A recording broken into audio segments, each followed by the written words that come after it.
I'm Mari, and my official task here today is to be the moderator, which means that I am the timekeeper, essentially, and I'm going to be introducing the speakers, which is a very honorable task.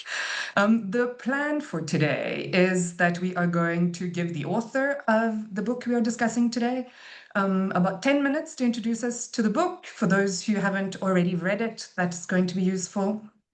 And then we are going to have a 20-minute discussion between Mark, the author, and the invited discussant, James. That means that if all goes according to plan, we should be able to have about a 15-20-minute conversation at the end that involves everyone. So I'd like to invite everyone who's in attendance to pose your questions. It's great if you use the Q&A function. That means we won't miss your question as easily as we might if you just put it in the chat. So please try and pose your questions in the Q&A box. While I introduce the speakers, I'd like to invite everyone who's in attendance to introduce themselves in the chat and tell us where you are joining from. Okay, so the book that we are discussing today is entitled Wrestling with Hope in Urban Senegal, Sports, Masculinities, and Precarious Trajectories. And this book is authored by Mark Hann. Mark is a researcher practitioner working at the intersection of academia and international development. And his research explores masculinity, sport, and social transformation in West Africa. And as a practitioner, he has held various roles in international peace-building organizations. He's joined today by the discussant, James Esson. James is a professor of geography at Queen Mary University of London, and his scholarship cuts across development, political and population geography, and he also has a particular focus on West Africa. His research has examined the relationship between inequality and irregular forms of migration through sport, as well as the role and effectiveness of sport, art, and cultural programs in promoting environmental sustainability.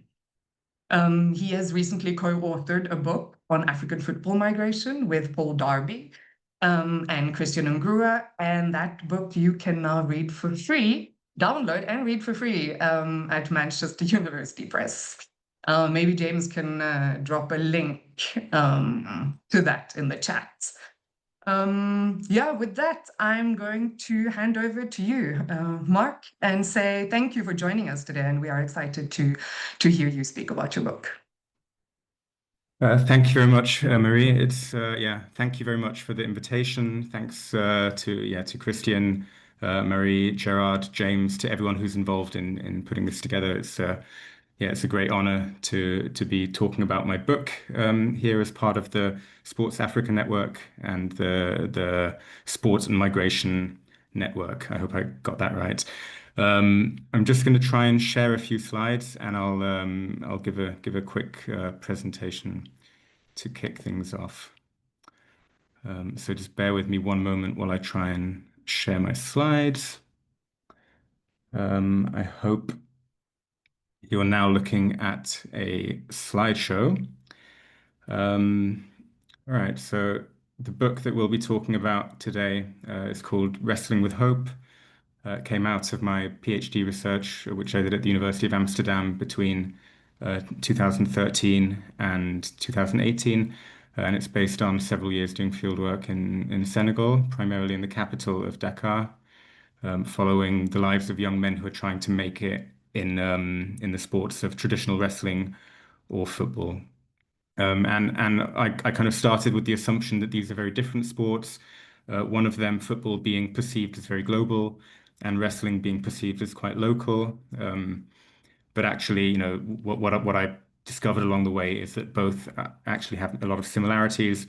So the young men involved in them are invested in dreams of success and mobility, migration, recognition. And the book is looking at how sport becomes a space in which hope is produced and sustained, even when the odds are stacked against you. So just a bit of background information about the book. I submitted the PhD actually back in 2018, and then I kind of did nothing for a few years before going back to it and eventually turning it into this book. I'm very glad that I did. So thanks a lot to Berghahn Books, the publisher, and thanks to all the colleagues, whose advice and support kind of helped me with getting it out there and getting it published. Um, it is a couple of years old now, but and so it is a book about a particular time in a particular place. But I hope that a lot of the research is still relevant, to things that are going on today and to conversations around sport, around migration, around youth, around masculinity today. It would definitely be high time for me to go back and do a kind of wrestling with hope part two. But yeah, I'm still hoping for that in the future. So the book, I'll just take you through chapter by chapter. The first chapter is about, it kind of introduces the two main protagonists. This is not a picture of them, but it's Modu, who's a wrestler, and Pap, who's a footballer. And through their stories, I try to kind of show how sport structures everyday life for a lot of young men in Senegal. Sport promises mobility, economic and social mobility, also migration. It offers the possibility of becoming somebody in a quite a precarious context, and at the same time, it's quite fragile, so it's full of uncertainty and disappointment for its practitioners. And often, football and wrestling are contrasted with one another. Sort of, football being seen as being modern, global, and rational, and wrestling being seen sometimes as traditional, spiritual, rooted. But then when you look at it closely, they overlap and intersect in a lot of surprising ways. So that's the kind of opening chapter. Oh, here's another, chapter one, part two, I guess. I need to study my book a bit better. This one is about neoliberal subjectivity, so which is one of the theoretical frames of the book. So I argue that young athletes embody a neoliberal ethos. So they kind of brand themselves. They treat their bodies as a kind of commodity or as a business, and they see sport not as a leisure activity, but as a kind of as a form of labor. But at the same time, they're usually not getting paid for it, or they're getting paid very little for practicing sport. So the whole kind of system, relies on, this young athletes being very disciplined and responsible and entrepreneurial, while they're sort of, facing structures that are very challenging. There's a little bit of a paradox going on here. So there are these values of self-reliance or of personal responsibility that are sort of celebrated and that are promoted within a sport. And at the same time, these kind of keep young people striving within a system that doesn't really offer them, very realistic chances of success. So I kind of position hope as being a motivation on the one hand, but also a bit of a trap on the other hand. So it's a kind of it promises a future which it can very rarely deliver. The next chapter is about the body. It's about the bodies of young athletes, footballers and wrestlers. So both the footballers and the wrestlers spend a lot of time training and kind of in the gym working out, preparing their bodies, nutrition plans and so on. Because that's obviously kind of their key. That's their capital. That's what will help them achieve success. And at the same time, these bodies are constantly under scrutiny by various people, by scouts, by coaches, by fans. Um, and for example, for footballers, that there are very sort of fixed ideas about what African players, should look like and what they should be like. And in order to be sort of suitable for going to play in Europe in a European Football League. Wrestlers, on the other hand, you know, their their their sort of bodies, their sort of large, very powerful, very muscular bodies are also invested in all kinds of meanings. So it's attached to masculinity, morality, and also kind of spiritual qualities. So the body, yeah, just to summarize this chapter, the body is a site of pride and value, but also of vulnerability and scrutiny and judgment. And so it's kind of, yeah, you have sort of masculinity and insecurity at the same time located within the body. So the third chapter, or maybe it's the fourth. I've sort of lost count now a bit. This is one of the ones that people are often very interested in when it comes to sport in Senegal. It's about the kind of yeah the magico-religious or the spiritual worlds around these sports and how these are contrasted with one another. So in wrestling, these practices are very visible. There's there are marabouts who are kind of religious, spiritual, syncretic consultants who are very involved in preparing for wrestling, and you can see on the photo like a wrestler kind of pouring this sort of specially prepared and spiritually, mystically invested liquid onto him before fighting. It's a very big part of that sport. And in football, you have a lot of the same practices, but it's much more discreet, and players and coaches and everyone in the game tends to play down its importance because there's a need to be seen as as being kind of professional, global, modern sport. So the contrast, when it comes to, to my interviews and my conversations and, field work with young athletes, it wasn't really the case that, the wrestlers are, all into these types of practices and the footballers aren't. It's more just kind of how people talk about it, what they choose to show, what they choose to perform. It's very strategic. So kind of faith and spirituality and these types of belief, which are on a spectrum between, religious beliefs and more kind of syncretic type beliefs. These are kind of chosen very selectively, and I suggest this is also kind of that there's a kind of like marketplace or commodification of these ideas and practices. And I tie this up to the theme of the book, which is the kind of construction of neoliberal selves and identities. Very closely linked to this chapter is the chapter about ethnicity. Ethnicity, also a bit about nationalism. So this is really focusing mostly on wrestling, where ethnicity and this kind of idea of being connected to one's ancestral village is very important, very significant. Wrestlers align themselves with certain regions within Senegal or with certain ethnic groups, and that implies that they have certain capacities or certain capabilities, certain powers. And yeah, and at the same time, that there's this process of Senegalese wrestling becoming a national symbol, so becoming something that unites the whole country, that people are very proud of, and that is used to kind of present the image of and to represent the image of the country. I make the argument that, well, the ethnicity and nationalism here sit together in these kind of quite complicated ways, and that under these neoliberal conditions, these ethnic identities become part of the individual brand. And wrestlers draw upon heritage, and they draw upon their sort of ethnic affiliation to promote themselves to sponsors and fans and so on. So it also becomes something that you can market, becomes a resource for self-actualization and for yeah, kind of commodification of the self as well, if you want. And then the final chapter, it's about this is where it becomes explicitly about migration and about mobility. Um, so yeah, football in particular is very much very explicitly linked to migration.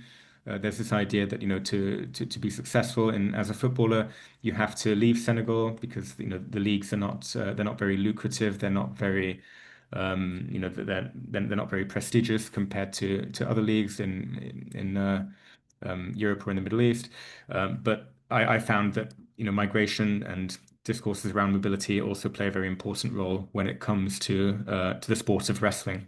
I think my time is up now, so I'm just gonna end it there, and with a reminder that you can buy the hardback edition with a 35% discount. Um, I've been asked by the publisher to do a few of these promotional bits. So yeah, I'll hand it back to you, Mary. I'll end my slideshow. Thank you so much, Mark. I know it is a tall order to talk about a book you've spent so much time working on and thinking about in the space of just 10 minutes. So I really appreciate that.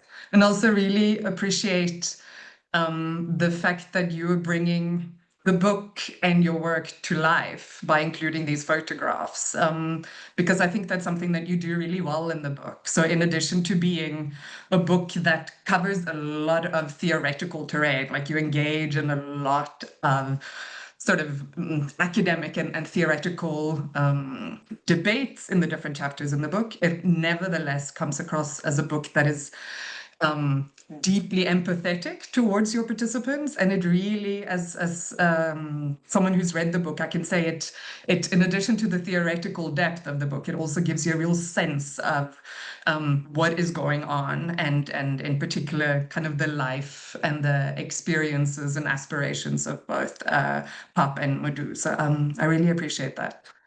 I'm going to hand over to James, who has certainly read the book in much more detail than I have. In fact, he's admitted that he's read the book at least 3 times, which bodes well for an interesting and maybe contentious conversation.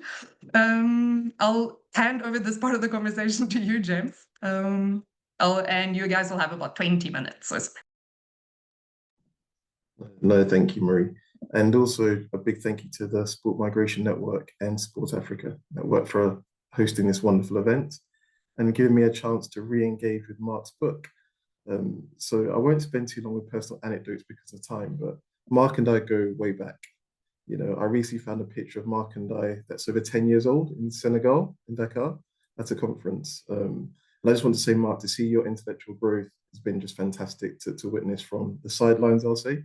And this is a remarkable piece of work. And I'm not just saying that because you're a friend and colleague, but because it truly is a remarkable piece of work. And I'll say I've had the pleasure of reading it at least 3 times. And for context, I read it as a PhD. I read it as a reviewer when it went for peer review. I had the pleasure of reading it again for this event. Now, because of time, Mark, you know that I had about 20 questions I wanted to ask you. We probably could have been here all night, but I want to start this conversation with, I hope, a slightly gentler question. And that's about the ethnographic method to some extent. And you know, the book emerges from quite a long period of ethnographic research. And I feel that that duration of time in the field is really felt in the texture of your writing, the attention to practice, the rhythms, the atmospheres of Dakar that you tease out through the narrative. But I wonder whether you could just say a little bit about the ethnographic method itself and how it shaped this project so that it came to be about hope. So I guess my question kind of is, you know, during the ethnographic method, how did that, of course, shape the book? But at what point did you realize that you were wrestling with hope? And how did the ethnographic method kind of almost lead you to that big overarching question? Well, thank you very much. Thanks for this introduction, James. Thanks, Mary, as well. Thanks for these kind words. Yeah, and this is a great question to start off with. It has been a while since I was in the field, so I have to sort of delve back in time. I think that the method, the ethnographic method, it was what allowed this project to kind of unfold in a fairly sort of inductive way. I think I arrived in Senegal with this intention of doing ethnographic fieldwork in a sporting context. And I sort of pictured myself doing fieldwork at sports associations and at football clubs, and with wrestling clubs and so on. And I did quite a lot of that. But I think I realized as well that um, a lot of the work, a lot of the research that I was doing was also just about spending time with people who I met and people who I got to know outside of that explicitly sporting context. And these could be, the young athletes themselves, but also friends, students, people working in the informal sector. Because when you spend a bit of time in Senegal, and especially when you spend time with sort of youngish men, and that's who I was largely hanging out with, you find that sport and especially football and wrestling are never far away. So you're always kind of absorbing things and learning about it, and the conversation kind of goes there naturally. I didn't have to necessarily link it there. So sometimes when I was at the these sport clubs and in this sports environment itself, it felt like I was trying to force field work to happen, and then I'd be frustrated when it didn't necessarily happen. But then the really sort of interesting conversations that I had would happen like at a wedding or at just a sort of random unconnected event where you suddenly start having a conversation about wrestling with with a politician or with a musician or with anyone basically. Watching sports on TV together. Um, yeah, so just kind of everyday life was actually, I think, the most fertile sort of ethnographic terrain for me. And I think it's kind of through being in Senegal for a long time and just having a kind of routine and being bored quite a lot of the time as well, and being a bit frustrated, which is the classic kind of anthropology ethnographic experience. I think that's where hope kind of emerged as the thread that connects everything together. So in sport, hope is very explicit. You hope to win, you hope to become successful. But I think that like beyond sport, hope is something that's there for everyone. Yeah, hoping to get a degree, hoping to get a job, maybe hoping to migrate to a different country, hoping to get married. And I think I think the hope it was just kind of such a big theme, and it was such a big part of everyday life. I also hoped a lot of things, as I hope I'm doing this right. I hope I'm going to get some good fieldwork data out of this. I hope that I'll have a PhD in a couple of years. So I think it was on my mind. There was a lot of hoping and a lot of uncertainty all around. And yeah, I just thought like in English football, people say that it's you say like it's the hope that kills you when you support a team that's not very good. And I think in Senegal or in that context, I was there. The people that I was spending time with had the feeling that it was like the hope was kind of sustaining them in a way, and it's what sort of allows you to kind of go about your life. And despite the challenges and the barriers and the very sort of small chances of success, the hope is what allows people to kind of go on, in dignity and in to feel comfortable and to feel happy despite the hardships, I guess. So that's where wrestling with hope kind of came from. So I just love that cheesy title as well. No, I think the title really does encapsulate the book in a lovely way. And I had another question, but your answer there just took me in a slightly different direction. Yeah, yeah. In reading the book, for those of you who haven't read the book yet, the book is titled Wrestling with Hope, but it's also has a very large component that looks at football. But what I want to ask you, Mark, was how you managed to navigate that tension that often arises when people almost have the risk of comparison, where it Yeah. starts to become comparing football to wrestling. And in the book, you manage to navigate that tension really nicely, where you don't treat them in a hierarchical manner, where one is in a position as being better than the other. It's a very Yeah. analytical reading of both of these sports and what they tell us about masculinity, precarity, especially in a neoliberal liberal context within a wider global economy. So I'm just wondering if you could say a little bit about how you navigated that tension and didn't want the trap of a deficit or a Yeah. hierarchical approach to those two forms of sport. Yeah, thanks. It's a great question as well. So I did kind of go like start my field work with this I guess, quite naive idea that you have wrestling, which is going to be like this. It's going to be very, very traditional. It's very much about marabouts. It's very much, rooted in kind of village, these sort of old practices. And then you have football, which is all about kind of, producing, like it's all about being tied into this global economy, big business and, producing footballers who want to migrate to Europe. And I saw this, this kind of big contrast. And I realized, I think when I arrived and when I started kind of spending time with people and talking with people that, on the one hand, this was a bit of a naive assumption, to make this big distinction because, most people are actually sort of, fans or they're very engaged with both sports. People are, they're both very popular and you can't really map it onto, you can't map it easily onto, something like gender or class or wealth or, whatever disparities. But what I found very interesting was that actually Senegalese people themselves use this kind of comparative, heuristic, or this kind of comparative tool of football and wrestling. They use it all the time, and it wasn't necessarily me bringing this comparison into the field, even though I kind of started with that. But I actually found it was already there, sort of waiting for me as well. And people use this comparison to to make points and to reflect on how they make sense of the world, and to reflect on things like modernity or tradition, or to kind of organize their own categories, to think about religion, to think about gender, to think about economics and so on, to think about education. So I think this kind of this principle of kind of somewhat exaggerating the differences between football and wrestling, it's there in within Senegalese society. It's very much present within Senegalese society as well. And so I kind of, on the one hand, I was quite happy to latch onto that, because I was like, oh yeah, I was right from the beginning, but I wasn't right in the way that I thought I was. I had to be very critical about that distinction, and I had to kind of understand that this is a discourse that people employ, but then sort of looking behind that, it is very ambivalent. It's very sort of mixed up, and I had all kinds of expectations that wrestlers are going to be like this, and they weren't. They were like they were like what I expected a footballer to be like, and vice versa.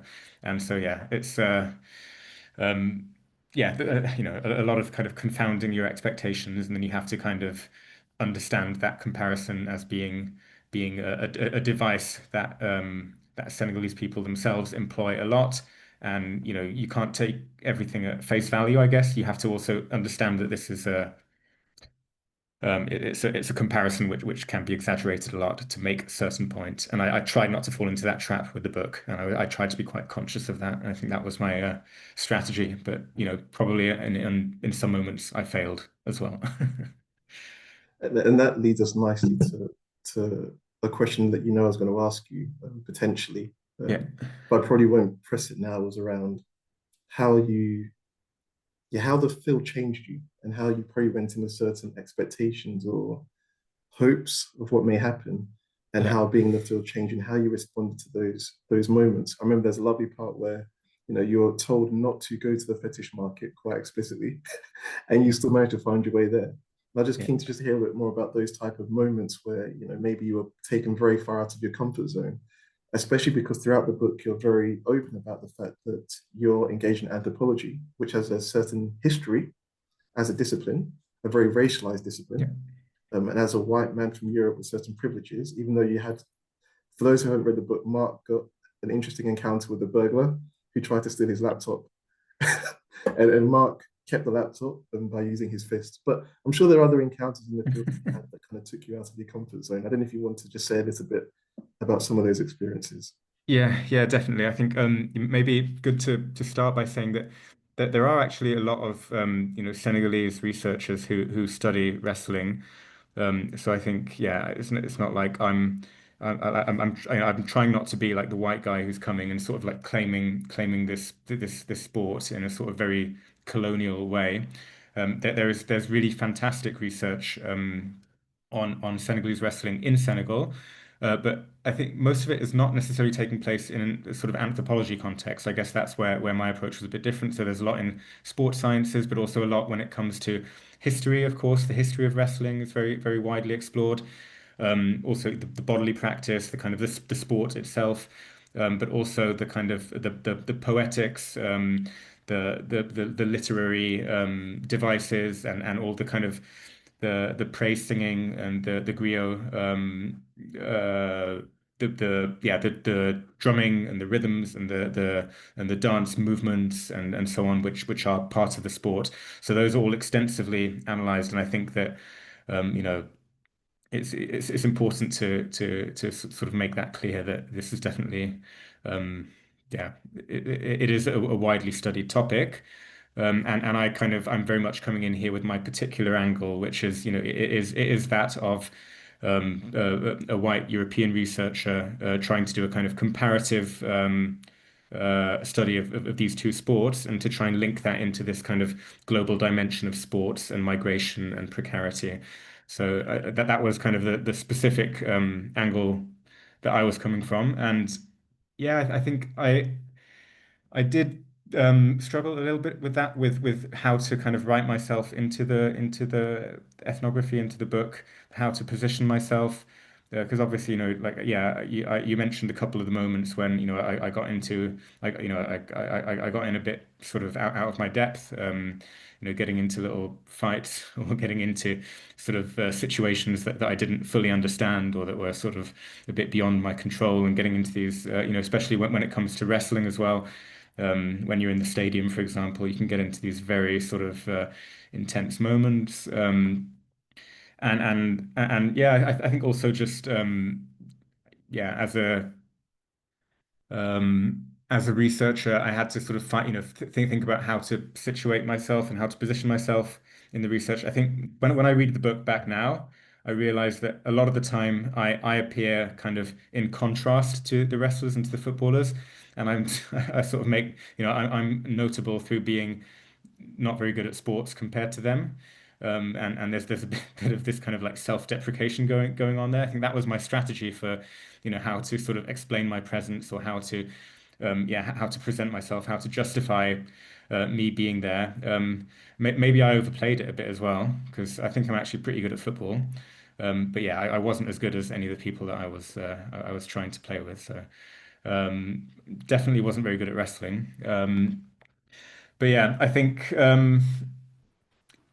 yeah, it's interesting to think about that. It is a little way away now. I did often struggle actually to get the kind of, the kind of proximity to interlocutors. There was a language barrier, there were cultural barriers, there were all sorts of things separating me from many of my interlocutors.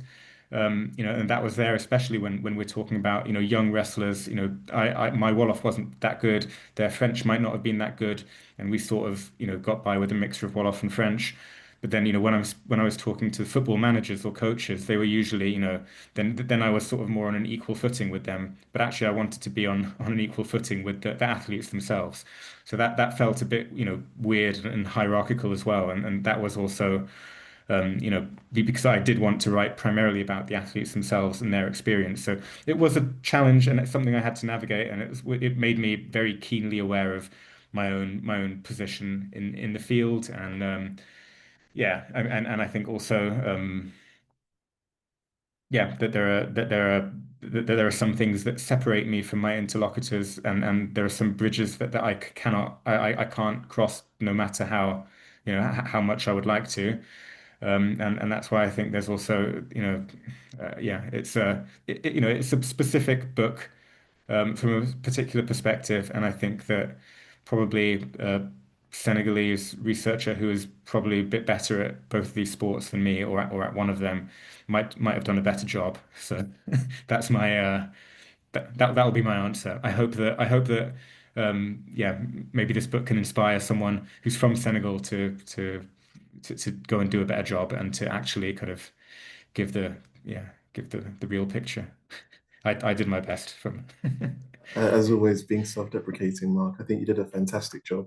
But what I'd also like to just let the readers be aware of, especially as I've read the book several times, as I keep reminding people, is that you have different positions throughout the book, Mark. There's one part where you go to attend and support, well, go to attend a wrestling training at an Akiri, and you're told to stop coming because as a white person, they're worried about the information that you're given, whether you're engaged in some type of inappropriate maraboutage. So I think there's other bits where you go to a stadium with other European scouts and you blend right in. Everybody assumes that you're there. You hear all the horrific things they're saying about people.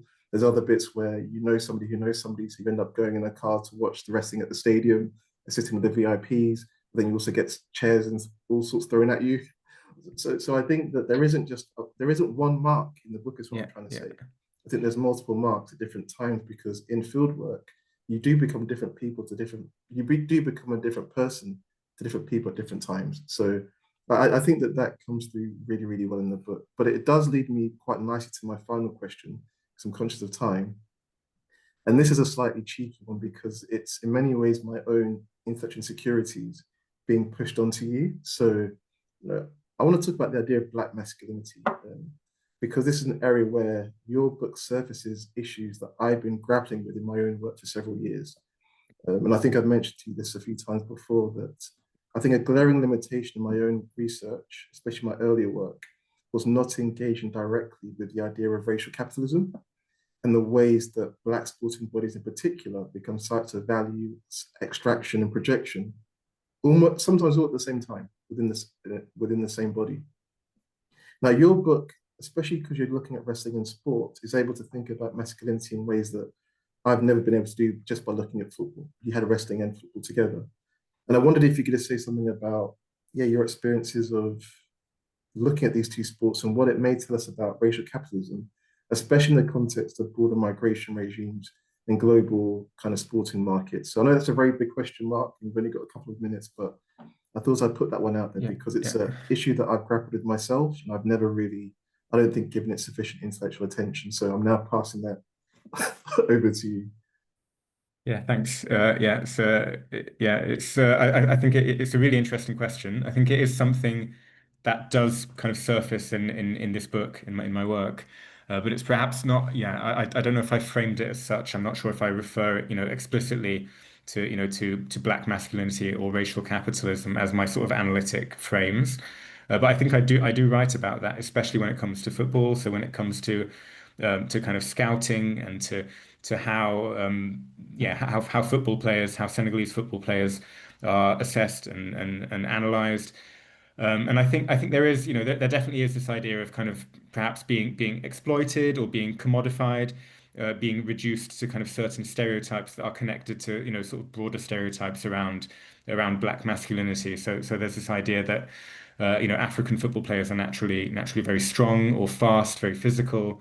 And then at the same time, they lack sort of tactical or technical finesse, and they're kind of rough diamonds that need to be sculpted by European coaches, ideally. Um, I did sort of come across that both from European scouts who appeared at one moment in the book, but also somehow like the Senegalese coaches and Senegalese players as well. They somehow appropriated some of those ideas themselves.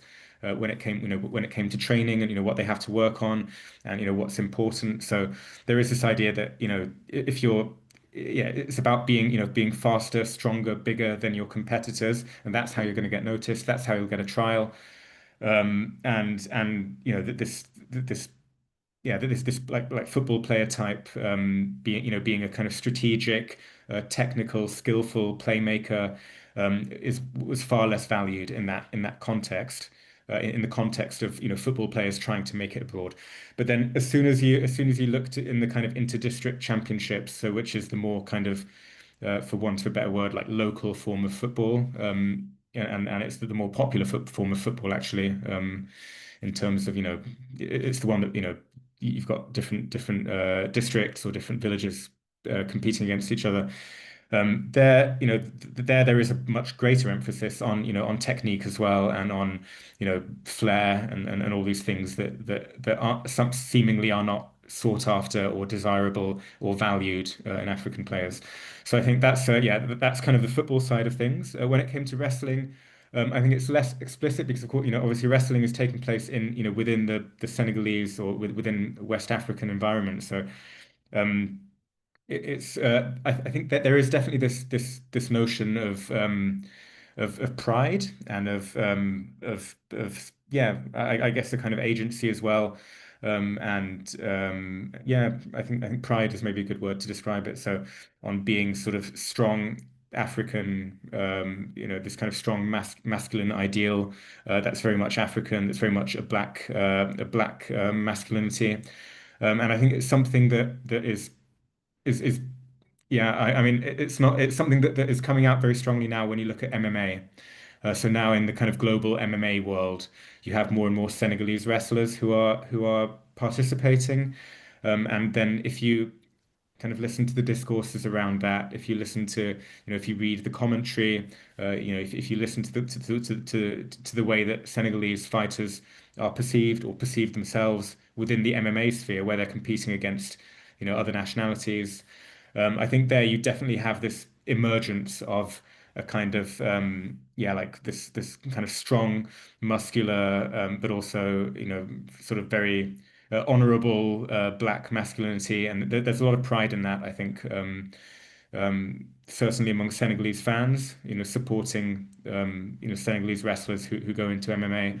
And I think then the flip side of that is that perhaps you also have that kind of stereotyping or that racialization and these kind of notions about sort of raw strength being applied onto the Senegalese and onto other African MMA fighters. And it's quite similar to what you'll see in football, but that's actually something that I would love to study further looking forward. So if I could go and do further research on this topic, that would perhaps be the avenue that I would take it in. So I'd love to chat more about that, but I think we're running out of time.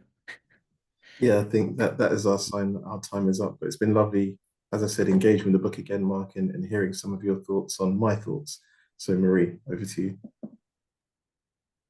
Thank you so much, James and Mark. And I'm devastated at being the one to remind you about time in the middle of a conversation around racial capitalism and sort of the contestations around Black masculinities. But hopefully I'll get to abuse my position as the moderator and return to a question around, I guess, gender binarizations and kind of the shifting dynamics around racial embodiments and how that is managed by these athletes who you talk about, Mark, are working to in this neoliberal fashion to create these athlete selves, right? So not how they're navigating that. But I will pause that for later and officially open the floor for a conversation with the wider audience. I'm aware that there's at least another 40 people here who I think could make some great contributions. So again, I'd like to invite everyone to pose their questions. I think perhaps Gerard can confirm this, that if you would like to speak, there is a way in which we can help you unmute and you can ask your question.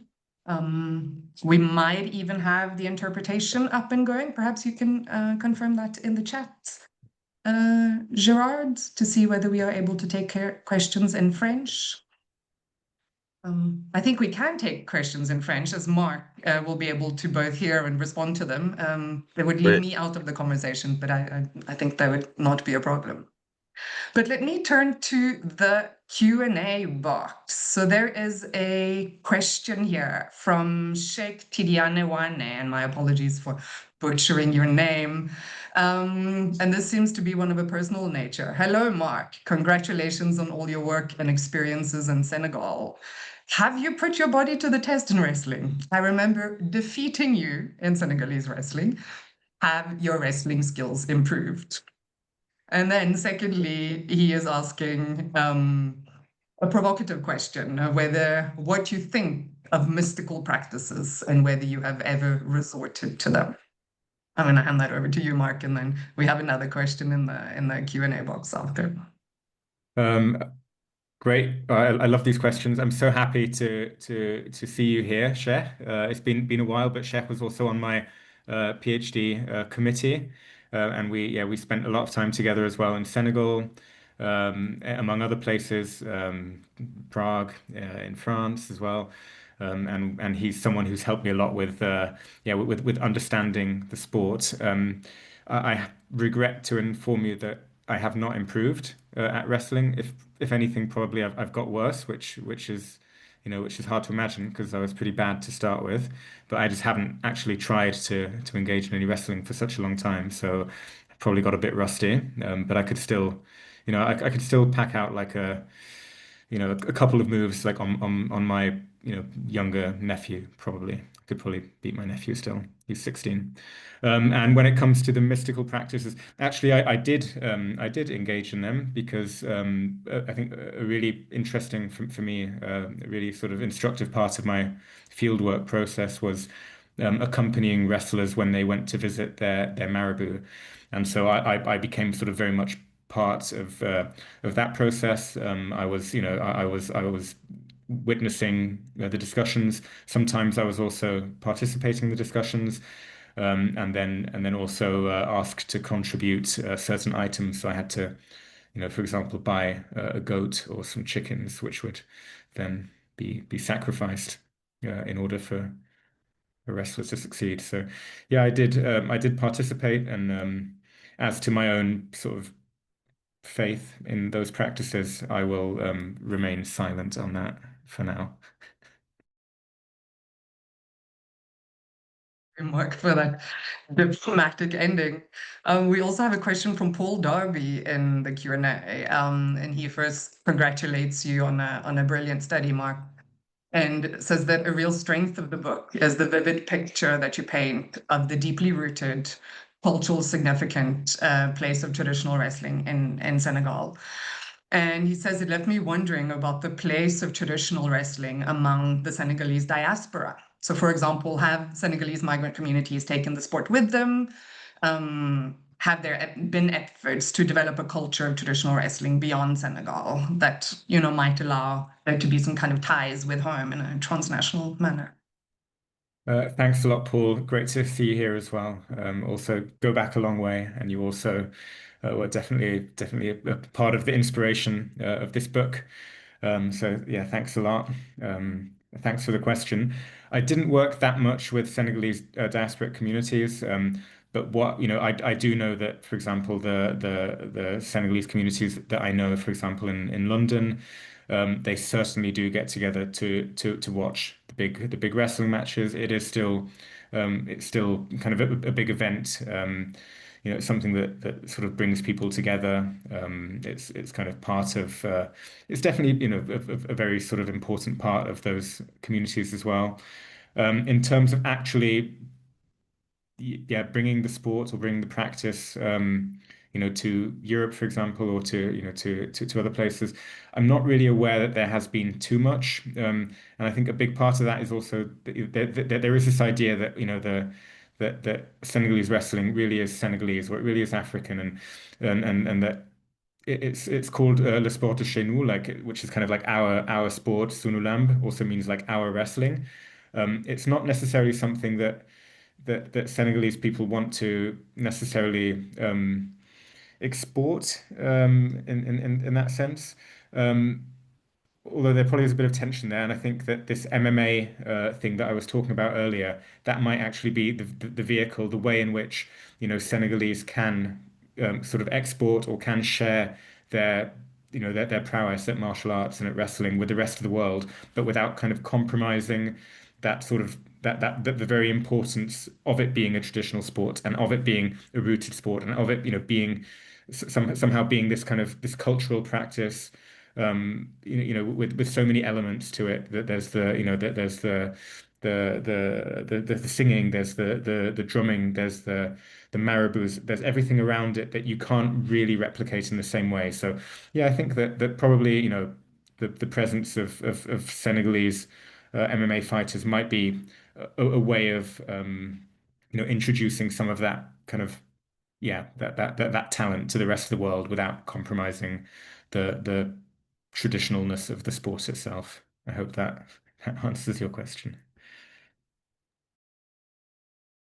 Thank you, Mark. And then we have a question by George Byrne, who's wondering if you can think of a memory or an anecdote that surprised you, made you laugh, or felt like an aha moment in helping you gain insight into your research. Can I park that one and come back to it after? Because I probably have hundreds, but I just can't think of the one right now. But I will. I'm gonna get back to you on that.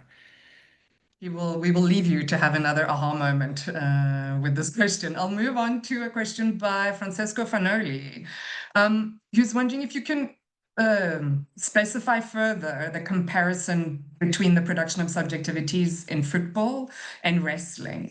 Then he specifies and says, A, in what ways does neoliberalism differently intersect with the desires to be abroad and global among footballers and wrestlers? And secondly, how have the distinct historical trajectories of these two sports shaped the production of neoliberal selves. So how does the production of neoliberal subjectivities differ between football and wrestling?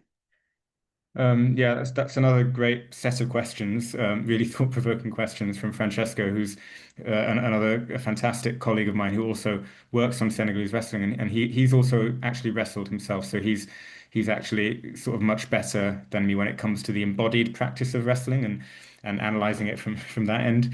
And I sort of zoomed out a bit and looked more at the kind of the sort of socioeconomic or the kind of the macro view of these two sports. I think that, I mean, I think that one thing that I was thinking about when I was preparing for this event was that if I was writing the book now, I'm not sure if I would actually use that frame of neoliberalism, because I think that, that is something that was definitely, an academic trend at the time. And now I'm not a professional academic. I can say, sort of say things like that. But I do think that it does make sense in a way, but it's also not necessarily particularly the way that I think Senegalese people, probably also Senegalese academics, probably wouldn't necessarily think about their sporting worlds in those terms. So I think I would be hesitant about using those concepts, and that's maybe an example of the kind of theory leading the ethnography a little bit too much, or kind of putting something on top of it. But I still think this idea of neoliberal subjectivity, I do still find that compelling and interesting. I would try and give it a better name. It is expressed in quite different ways in wrestling and in football. I think in football it's stronger because there is this kind of like magnetic appeal of joining these kind of hegemonic European leagues and of kind of making it through migration. It's very directly correlated in that way. So there's, I guess, this idea that you have to, shape yourself, your body, your identity to match, what is going to be economically viable and successful.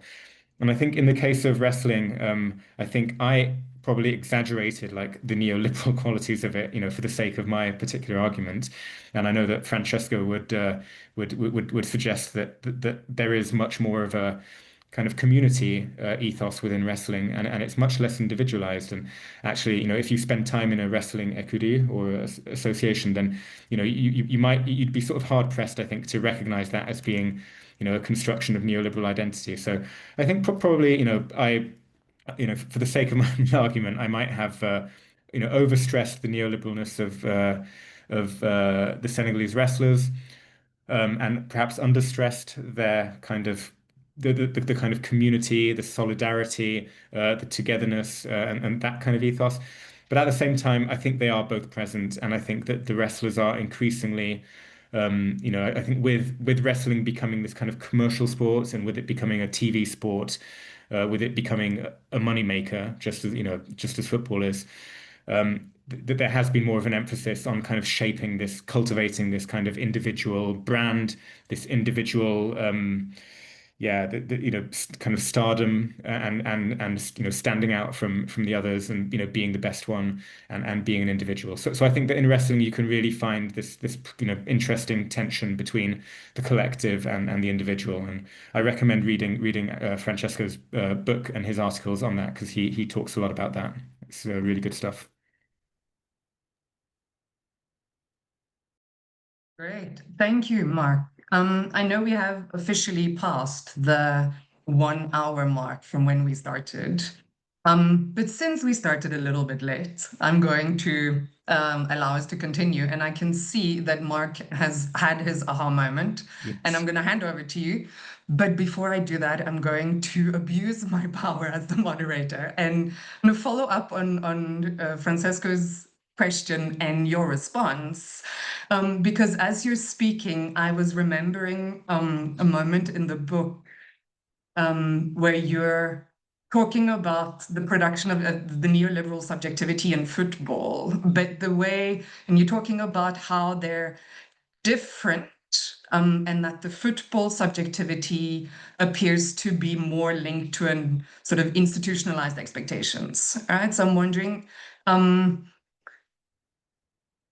Does that have to do with the nature of the sport? So football is, even though these are individuals, right? Like it's a team sport, where a club in a particular location that's embedded in a kind of migratory chain in a stronger or weaker way, right? Like has an interest in presenting the team in a particular way. And that's quite different from individual wrestlers who might also be representatives of something larger than themselves, right? So maybe is there something to the teams or individual nature of the sport, or is there something else that causes that difference? Yeah, I think just in listening to your question, I realized that there's something incredibly counterintuitive about what I just said in my previous response, which is that, the wrestlers who are doing this individual sport are very collective, and that footballers who are in team sport and who are, part of these clubs and teams and institutions, that they are very sort of, neoliberal in their ethos. And I think that that's just one of the many sort of complicated and interesting paradoxes that emerges when you try to force this comparison too much, as I did. What I would say is that when when footballers are competing, when they're yeah when they're trying to when their goal in playing football is to get noticed by a scout or to get noticed by by a coach of a better team and to progress in their career and eventually to kind of move up the football ladder, then actually, yes, they are playing a team sport, but they're also in competition with all of their teammates. And this is obviously a paradox. You want to show your prospective club, the scouts and the coaches and so on, that you are a team player and that you are that you're unselfish and that you're working for the team, and at the same time you want to do that in a way that makes you stand above the team. So there's this like kind of paradox there, and I think that if you go to the less kind of commercial levels of football, then you'll probably also see differences in the way that people play. And I think this would also be, again, this is me just kind of speculating because I didn't really analyze the game itself in that kind of granular detail. I do that in my free time, but I didn't do that as part of my research.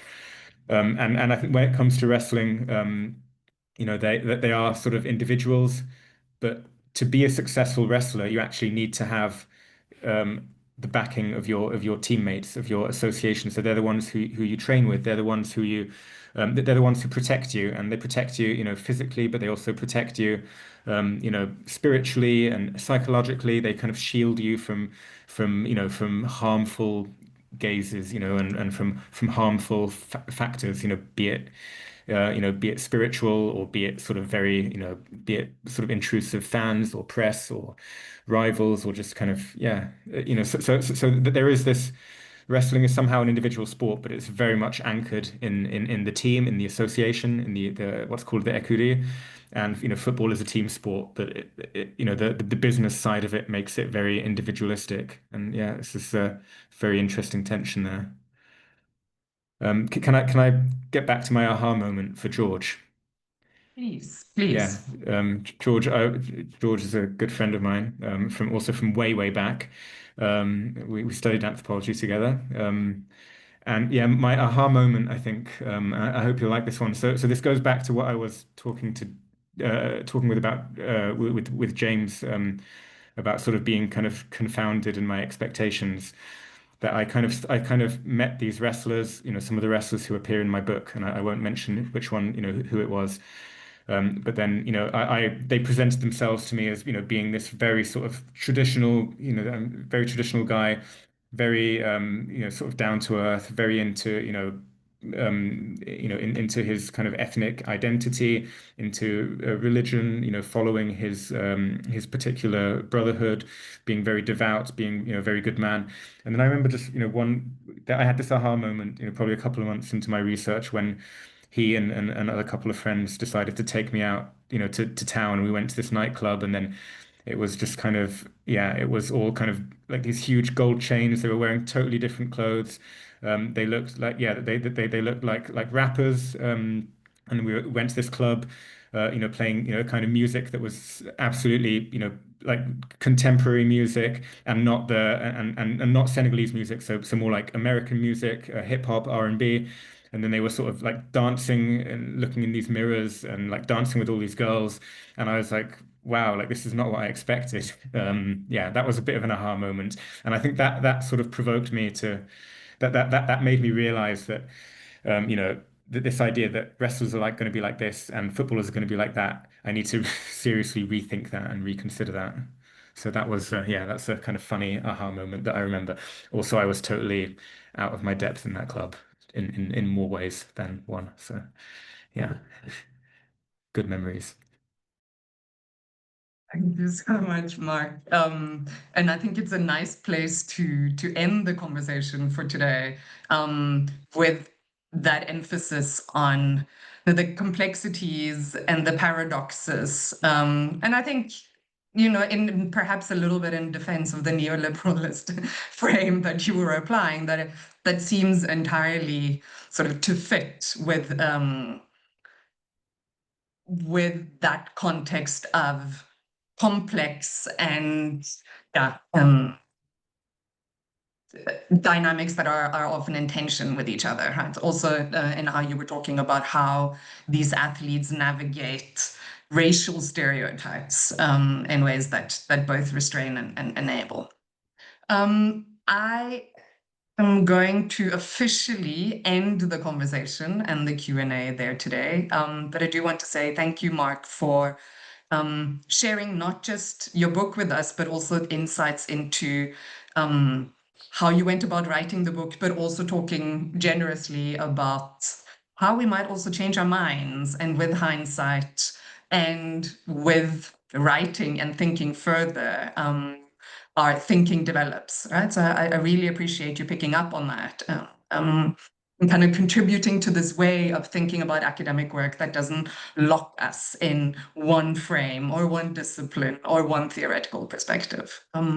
Thank you also to you, James, for reading the book again, and for starting what I certainly hope is going to be a bigger conversation going forward, and perhaps a collaboration between the two of you around applying sort of the concepts and perspectives of racial capitalism to sport and migration in the global south. And thank you to everyone who joined us today. I really enjoyed this conversation. I'm going to hand the floor back to Martha and say thank you for hosting.